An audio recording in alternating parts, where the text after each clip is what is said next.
Assalamualaikum warahmatullahi wabarakatuh. Perkenalkan, kami dari kelompok 7 yang beranggotakan 1. Tria Azizah Novianti, 2. Mawadah Suci Rismawati, 3. Akmalia Tunisa, 4. Aprilia Anggraini Pratiwi, dan 5. Maya Aureli Aminatus Saadah. Di sini kami ingin mempresentasikan hasil diskusi kami mengenai sejarah awal mula masuk Islam di wilayah Asia Tenggara bagian Malaysia. Sejarah awal mula masuknya Islam di Asia Tenggara Malaysia. Banyak penelitian mengatakan bahwa Islam telah datang ke Asia Tenggara sejak abad pertama Hijriah atau abad ke-7 Masehi.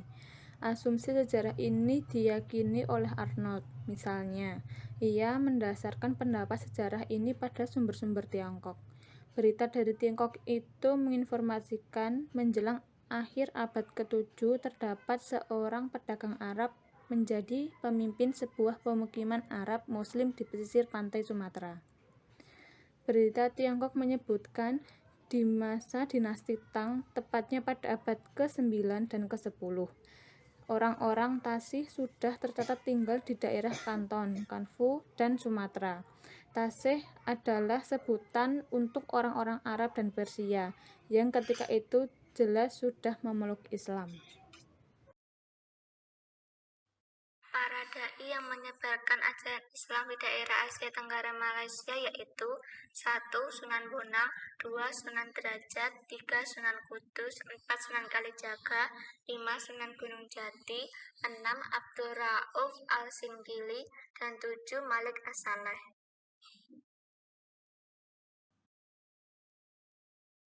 Selanjutnya mengenai metode atau model dakwah yang dilakukan. Model atau metode dakwah yang dilakukan antara lain yang pertama, membuka pusat pelatihan agama disebut pondok atau pondok kecil dari tempat tidur dibangun untuk para siswa. Yang kedua, membantu masyarakat sesuai dengan pekerjaannya. Yang ketiga, perkawinan, selanjutnya perdagangan dan pemerintahan. Jadi dengan 3 jalur yang terakhir itu melibatkan orang dari berbagai etnis dan ras yang berbeda-beda bertemu dan berinteraksi, bertukar pikiran tentang masalah politik, perdagangan, sosial, dan agama. Respon masyarakat terhadap dakwah di Malaysia. Islam diterima di Malaysia berdasarkan pola penerimaan Islam dan pernyataan Ahmad M. Sewang. Yang pertama, Islam diterima terlebih dahulu oleh masyarakat lapisan bawah, artinya bukan dari kalangan bangsawan ataupun kerajaan, tetapi melalui jalur perdagangan ekonomi. Melalui interaksi dan komunikasi, kegiatan dakwah dapat diterima secara cepat dan membawa pengaruh besar dalam perkembangan Islam pada saat itu. Yang kedua, Islam diterima langsung oleh elit penguasa kerajaan. Artinya Islam diterima dari pejabat pemerintahan, baru turun ke masyarakat. Pola penerimaan tersebut menyebabkan Islam berkembang pesat di Malaysia hingga seperti saat ini.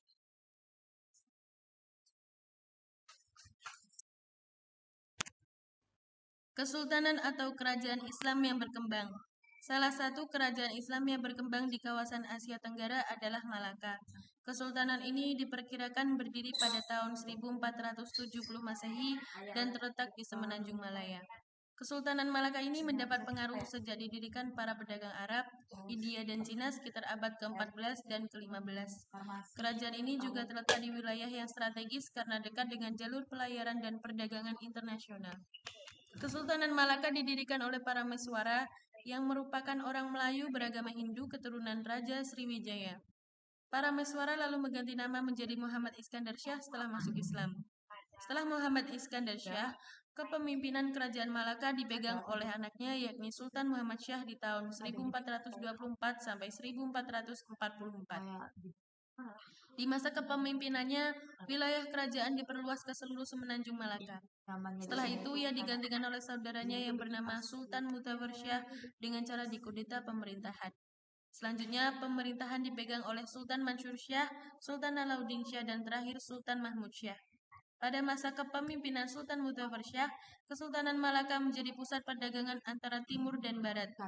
Kesultanan Malaka juga berhasil memperluas wilayah hingga ke Pahang, Kampar, dan Indragiri. Kerajaan itu terus berlanjut sampai masa kepemimpinan Sultan Mansur Shah. Puncak kesuksesan penyebaran Islam hingga kemundurannya. A.